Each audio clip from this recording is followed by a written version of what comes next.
Her husband had an affair with his 23-year-old secretary. "I'm having your husband's child," she said on a brisk fall morning in Boston.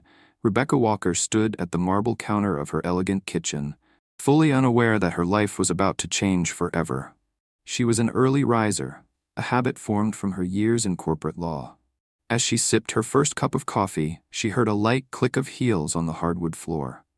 Turning around, she saw Amanda Wilson, her husband Michael's young secretary, seated at the kitchen island as though it were her own home. Rebecca froze, startled not just by the unexpected guest, but by the purposeful way Amanda sat there, dressed in a sleek black dress that seemed far too expensive for someone in her position. Rebecca placed her cup on the countertop, schooling her face into a mask of polite indifference. Over the years, she had learned that in crisis moments, composure was her strongest shield. Amanda met her gaze with wide, icy blue eyes. For a moment, neither woman spoke. The silence crackled with invisible tension. Finally, Amanda said in a trembling yet oddly resolute voice that she was pregnant, and the baby belonged to Michael Harrison, Rebecca's husband of 12 years. In that instant, the warmth drained from the morning, and Rebecca felt the first tremors of an earthquake that would soon upend her entire world. Rebecca's mind raced. She had built a reputation in corporate law for staying calm under pressure, but never had she anticipated this type of betrayal in her own kitchen. She gripped the edge of the counter, her knuckles whitening, yet her voice remained steady as she asked Amanda how far along she was. 8 weeks, the young woman replied, producing a grainy ultrasound picture from her designer purse. Rebecca's gaze flickered over the image, and a raw, cold anger stirred deep within her. She did not shout or cry. Instead, she asked whether Michael knew Amanda was here. "He did not," Amanda answered, explaining that she wanted Rebecca to hear it from her first. There was a triumphant gleam in Amanda's eye, one that suggested she thought she'd seized the upper hand. Still, Rebecca withheld any outburst. She moved quietly to the coffee maker, offering her husband's mistress a cup, though remarking it might not be wise in her condition. Amanda declined, growing visibly uneasy at Rebecca's controlled demeanor. After a moment of charged silence, Rebecca casually mentioned an infidelity clause in the Harrison family trust, a little-known provision that could change everything. Amanda's fleeting confidence flickered, and just as swiftly she left. Alone in the kitchen, Rebecca stood for several minutes, the enormity of Amanda's words pressing down on her. Despite her personal shock, her training as a lawyer guided her next steps. She reached for her phone and called her longtime legal assistant, Sarah. In a measured tone, Rebecca asked her to gather every file related to the Harrison family trust, particularly anything regarding the grandmother's infidelity clause. Sarah didn't hesitate or question the reason. She simply promised to have the documents ready within the hour. Rebecca then placed the phone down, feeling the weight of 12 years of marriage bear down on her shoulders. She thought back to when she first met Michael Harrison, a rising star in the Boston legal world who had swept her off her feet with charm and ambition. Together, they had built their careers and purchased this luxurious home in Beacon Hill. Only now did she see how that charm and ambition could rot into something self-serving and callous. As she stared at the empty seat Amanda had occupied moments ago, Rebecca made a silent promise.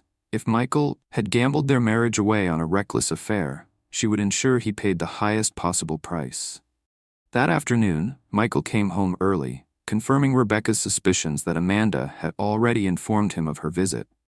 He stood in the kitchen, still wearing his tailored suit, but his expression was anything but composed. In the past, Michael was always the model of self-assurance. Now his eyes darted nervously, betraying the panic he felt. Rebecca studied him coolly. She had already delved into the Harrison family trust documents, refreshing her memory on the ironclad clause left behind by Eleanor Harrison, Michael's formidable grandmother. Should any named beneficiary commit infidelity, they forfeited their entire share of the $50 million trust. It was a clause that many considered archaic until today. "Why did Amanda come here?" Michael asked quietly, trying to control the tremor in his voice. Rebecca set aside the printouts she'd been reviewing. "She wanted me to know she's pregnant," she replied, each word carefully measured. and she wanted to stake her claim on the Harrison fortune before everyone else found out. Michael's face blanched, and in that moment, he realized that his carefully managed life was about to unravel. Rebecca saw the truth reflected in his eyes. He knew there was no hiding this. She calmly sipped her coffee and waited for him to break.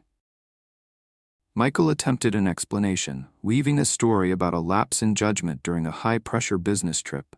He insisted it was an isolated mistake, that he never intended to hurt Rebecca, and that they could still salvage their marriage. Her silence unnerved him. She recalled the countless times he'd told her that they were partners in every sense. Apparently, those promises meant very little when put to the test. As he spoke, Rebecca's legal mind dissected his words. His excuses sounded flimsy, his regret performative. She noticed every micro-expression and half-truth, collecting them like evidence in a courtroom. When he finished, she asked only one question. "Were you ever going to tell me?" For a moment, his carefully sculpted composure fractured. He hesitated, suggesting he might have confessed eventually, though Rebecca sensed he was only saying what he thought she wanted to hear. Deciding she had heard enough, she reached for the folder, labeled with the Harrison Family Trust. Opening it, she laid out the exact wording of the infidelity clause for Michael to read. As he skimmed the text, his face darkened. He looked at Rebecca with shock and desperation, suddenly grasping the magnitude of what he stood to lose. Rebecca gave him no time to plead. She had a meeting booked with Judge Matthews the next morning, the same judge who oversaw the administration of the Harrison Family Trust. In her eyes, there was no question about enforcing the clause. Michael had made his choice. Now he would face the consequences. She told him to expect official papers soon, and calmly stepped out of their own kitchen, leaving him to absorb the blow.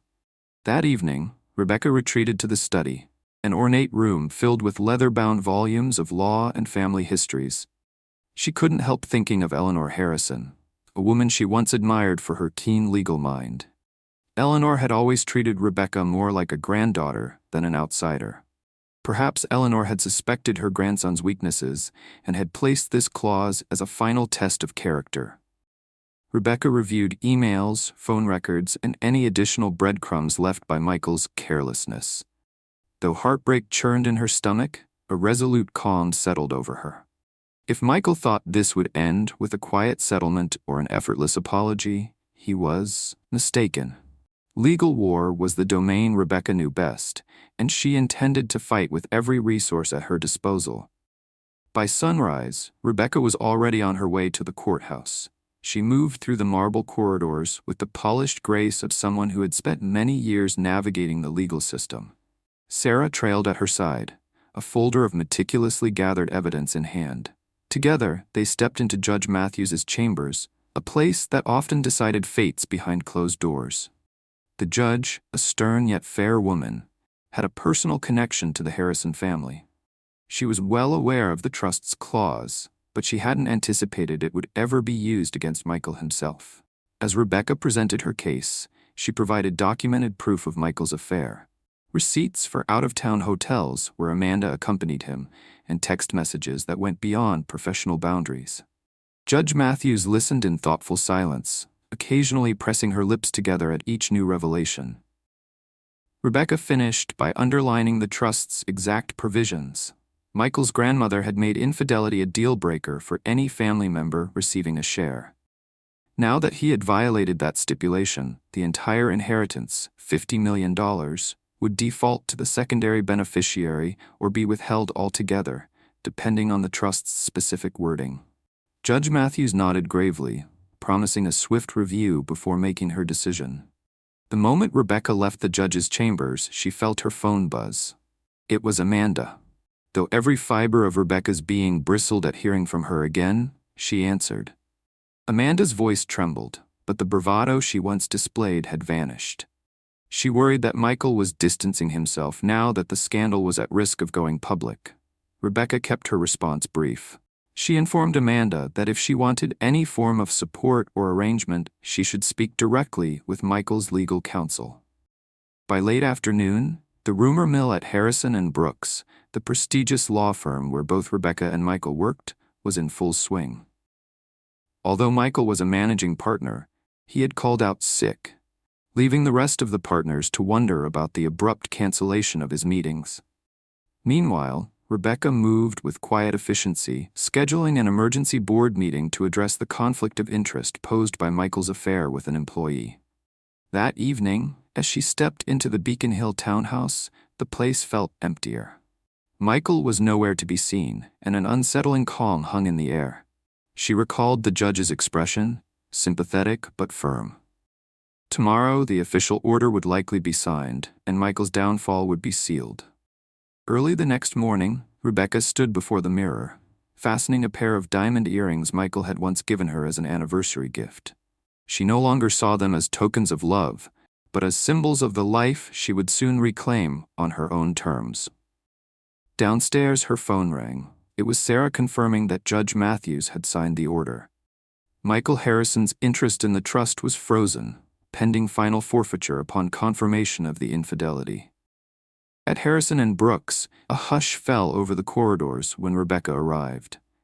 Many associates averted their eyes, uncertain how to greet her, now that rumors were turning into confirmed facts. She made her way to the boardroom, carrying a neat binder. Seated at the table were the firm's senior partners, including the respected co-founder, Richard Brooks, who eyed Rebecca with a mixture of concern and curiosity. Without preamble, she laid out the evidence of Michael's unethical conduct, emphasizing not just the personal betrayal, but the liability it posed to the firm. Pictures of Michael and Amanda at private dinners mixed with potential breaches of confidentiality that Amanda might have accessed. The board members exchanged uneasy glances. Some had admired Michael's ambition. Now they recognized it had led him down a perilous path.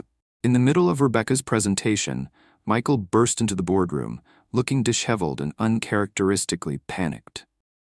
Security guards, alerted by Sarah, hovered near the door to maintain order. Michael attempted to retake control, insisting that personal matters should remain private. But Rebecca's calm, methodical revelations made it impossible to separate his affair from the firm's interests. She demonstrated that Amanda could have accessed sensitive information, potentially jeopardizing major cases.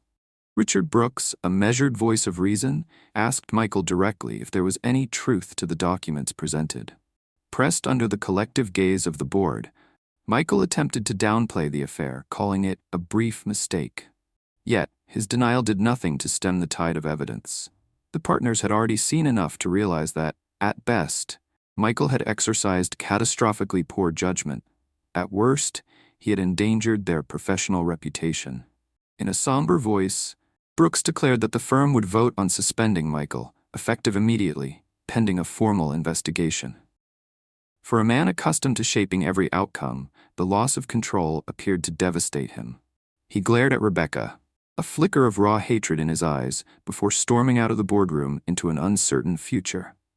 Rebecca remained seated as the board members quietly gathered their papers. She knew what came next: phone calls to clients, damage control, and internal investigations. The betrayal was now fully in the open. Standing, she offered a polite nod to Richard Brooks, who returned the gesture, understanding that the firm needed decisive action to preserve its credibility. Once the room cleared, she allowed herself a single moment to exhale. The events of the past days felt surreal, like living out a script she would have filed under worst-case scenario. Through the boardroom's glass walls, she could see associates whispering in clusters, shooting furtive glances in her direction. She refused to let it rattle her. Her phone buzzed again, and this time it was Patricia Harrison, Michael's mother.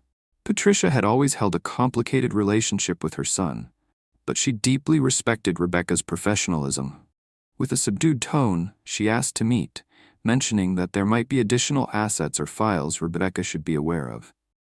Rebecca agreed to visit Patricia's estate the following day. Walking out, Rebecca held her head high, well aware that in the court of public opinion, especially within elite legal circles, perceptions would shift rapidly. She intended to control that narrative. Later that night, Rebecca drove to Boston General Hospital, having received a call that Amanda was there with complications related to her pregnancy. Despite her anger, she felt a moral responsibility to ensure there was no immediate danger to the unborn child. The hospital corridor smelled of antiseptic and offered a cold, impersonal atmosphere that mirrored the distance between them. Amanda lay in a small room, looking pale and frightened, a far cry from the confident woman who had once occupied Rebecca's kitchen stool. When Rebecca entered, Amanda's eyes filled with tears. She revealed that she might lose the baby and pleaded for Michael's presence. But Michael was nowhere to be found, presumably too wrapped up in his own crisis. Rebecca stood by the bed, a tumult of emotions swirling within her. Although she would never condone what Amanda had done, she recognized that a life, possibly innocent, was at stake. Amanda then blurted out a half-coherent confession about how her father pressured her for inside information on the firm's clients and how Michael had been more deeply involved than Rebecca imagined. Their affair had not been merely a reckless act of passion. It was entangled with high-stakes business manipulations. Rebecca left without promising anything. The next day, Rebecca arrived at Patricia Harrison's Beacon Hill residence, an imposing structure of classic brick and ornate windows. Patricia welcomed her with subdued warmth, leading her into a study filled with black and white photos of the Harrison lineage. Rebecca noticed a regal portrait of Eleanor Harrison, the matriarch whose legal brilliance and fierce independence had established the family's fortune. Patricia handed Rebecca a sealed envelope, explaining that it contained documents Eleanor had compiled in her final years. According to Patricia, Eleanor suspected Michael's ethical boundaries were slipping. She had quietly hired private investigators and compiled extensive evidence of questionable financial dealings. Patricia admitted she had turned a blind eye, hoping Michael would correct his course, but now she felt compelled to hand everything over.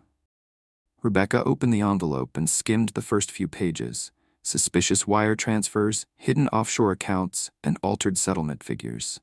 The scale of deceit was staggering. If these documents reached the authorities, it would go far beyond an affair. Michael could face criminal charges. Patricia's voice trembled as she expressed her regrets. She had lost confidence that her son's moral compass could be salvaged. Rebecca promised to use the information wisely, though her resolve hardened. Michael's betrayal ran even deeper than she'd imagined. Bolstered by these revelations, Rebecca secured an appointment with the district attorney's office. She felt a growing sense of responsibility, not just to avenge her personal heartbreak, but to uphold the legal ethics that anchored her career. By presenting the financial irregularities, she was exposing a potential scandal that could rock Boston's legal community. Michael's name was on the law firm door, and if these allegations proved true, it would spark inquiries into every case he had touched. Sarah worked alongside Rebecca, organizing files and cross-checking data. The complexity of Michael's schemes was astounding. He had diverted settlement funds, negotiated underhanded deals, and even collaborated with outside competitors to inflate his personal profits. Rebecca recognized the irony. Michael had once taught her how to operate shrewdly within the gray areas of corporate law. Now, she was using those lessons to dismantle his empire. By evening, Rebecca's office was strewn with boxes of evidence. The process was painful, akin to dissecting every aspect of her marriage in a forensic manner. But with each discovered lie, her resolve only solidified. She understood that the man she had loved was not merely flawed, he was dangerously corrupt. And the law, which they both claimed to uphold, would be his undoing. Word spread quickly that the district attorney's office had opened an investigation into Michael Harrison. At Harrison and Brooks, tensions soared. The board called an immediate meeting to discuss the potential ramifications, worried about lost clients and tarnished reputations. Some partners initially wanted to shield the firm from scandal, but Rebecca's thorough documentation left no room for doubt. This was more than just a marital dispute. It was a serious legal crisis. Meanwhile, Michael had gone into hiding, making few public appearances and evading calls. Rumor suggested he was desperately meeting with various attorneys, seeking an exit strategy. Amanda's condition remained delicate, and while she was out of the hospital, no one was certain if the pregnancy would endure. She had started cooperating with the authorities, fueled by fear and a lingering hope that she might salvage her future. Rebecca, for her part, balanced her role as a partner at the firm and a key figure in the criminal investigation. Each step she took was deliberate. She knew Michael was capable of intimidation or legal counterattacks, but she trusted the bedrock of evidence. For once, it felt like the system, one she had devoted her life to, was on her side. Not long after, Rebecca was informed that a grand jury had indicted Michael on charges of fraud, embezzlement, and conspiracy. The official documents detailed how he had manipulated client accounts, siphoned money into hidden funds, and compromised his fiduciary duty. For a figure once lauded as one of Boston's legal elites, it was a dramatic collapse. Walking into the courthouse for the arraignment hearing felt surreal. Media crews crowded the steps, shouting questions about the scandal that had captured the city's fascination. Flashbulbs illuminated Rebecca's face. But she maintained her composure, recalling the countless times she and Michael had walked those very steps together, confident in their shared success. Now their paths diverged under the harsh glare of public scrutiny. Inside, Michael stood before the judge, disheveled and stripped of his former arrogance. His defense attorney entered a plea of not guilty, setting the stage for a potentially lengthy trial. Rebecca watched from a distance, feeling a blend of sadness and resolve. She once believed she would grow old with this man, but that future was lost. The law would be their final battlefield, deciding how much Michael would lose, and how fully Rebecca would be vindicated. Back at Harrison and Brooks, the board made a unanimous decision to remove Michael's name from the firm's title. His shares were frozen, pending the outcome of the criminal proceedings. Rebecca was appointed interim managing partner, a role she had never actively sought. Yet, the partners recognized she was the only one who could stabilize the firm during this crisis. With deliberate speed, she instituted a rigorous internal audit, scrubbing every department for signs of malpractice. New transparency protocols were set, and associates underwent ethical compliance training. Clients, initially alarmed by the scandal, were reassured by Rebecca's unwavering commitment to restoring trust. Over time, the firm's reputation began to recover, bolstered by her leadership. Amanda's father, a tech mogul named James Wilson, discreetly reached out to Rebecca, apologizing for his daughter's involvement. He hinted at possible business collaborations, partly to mend fences, partly because he admired Rebecca's handling of the fallout. Although the pain still ran deep, Rebecca knew forging fresh alliances would safeguard the firm's future. She kept personal grudges separate from professional growth, another lesson born from surviving the turmoil Michael had wrought. Day by day, she watched the pieces of her life rearrange themselves into a new mosaic of possibility. As months passed, the trial against Michael gained momentum. Each new piece of evidence hammered home the extent of his wrongdoing. Former colleagues and betrayed clients testified, outlining a pattern of deceit spanning multiple years. In courtroom after courtroom, the facade of Michael Harrison as a brilliant, respectable lawyer crumbled. The press devoured every salacious detail, from the affair that sparked the investigation to the shell companies that funneled illicit funds. Rebecca, called as a key witness, delivered her testimony with clarity. She confirmed discovering incriminating files in their shared home office and recounted the day Amanda revealed her pregnancy. The defense tried to paint her as vindictive, implying she had orchestrated a personal vendetta. But Rebecca's meticulous documentation of Michael's fraud and her measured demeanor under cross-examination left the defense with few footholds.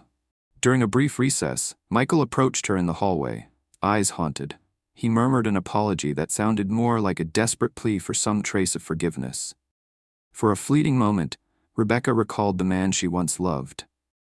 But the illusions had shattered. She simply turned away. The wheels of justice continued to turn, and in the end, the outcome would not hinge on her personal compassion.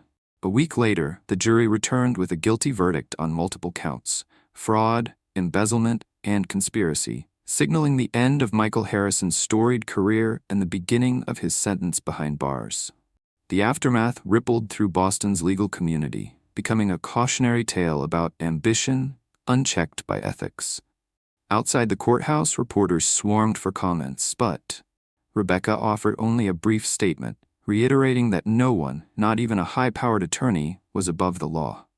With her legal obligations fulfilled, Rebecca finally had space to breathe. She sold the Beacon Hill home that once stood as a monument to her illusory marriage, choosing instead a smaller, more serene residence overlooking the Charles River.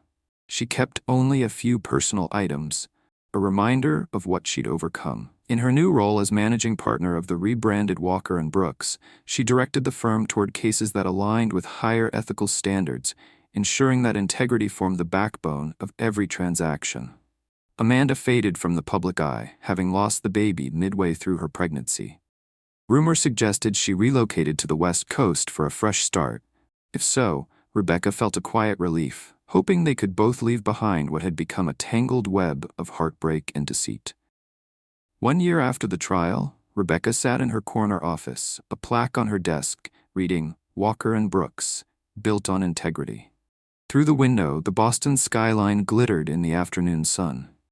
Clients now sought the firm specifically because of its transparent, principle-driven ethos, a sharp turn from its earlier associations with Michael's downfall. Colleagues respected Rebecca not only for her legal acumen, but for her steadfast moral compass. Sometimes, she still reflected on that autumn morning when Amanda Wilson appeared uninvited, turning her life upside down with a single devastating announcement. The journey since had been one of heartbreak, legal battles, and soul-searching. She had lost a husband but found a deeper sense of self. She had witnessed corruption, yet rediscovered her faith in justice. In the end, everything that once threatened to break her had instead forged her into someone far more resilient. Standing, she glanced at a photograph of Eleanor Harrison, recalling how the formidable matriarch had woven that infidelity clause into the trust. Perhaps Eleanor had anticipated this day, understanding that only a crisis of betrayal could bring forth the strength to preserve the family's true values. With renewed resolve, Rebecca stepped out of her office, ready for whatever awaited her next. So what do you think? Would you invoke a hidden family clause if you discovered your spouse was unfaithful? Did Rebecca's path to reclaim her own power surprise you? Share your thoughts in the comments. Don't forget to like, subscribe, and turn on notifications for more captivating tales of strength and redemption. Her husband had an affair with his 23-year-old secretary. "I'm having your husband's child," she said.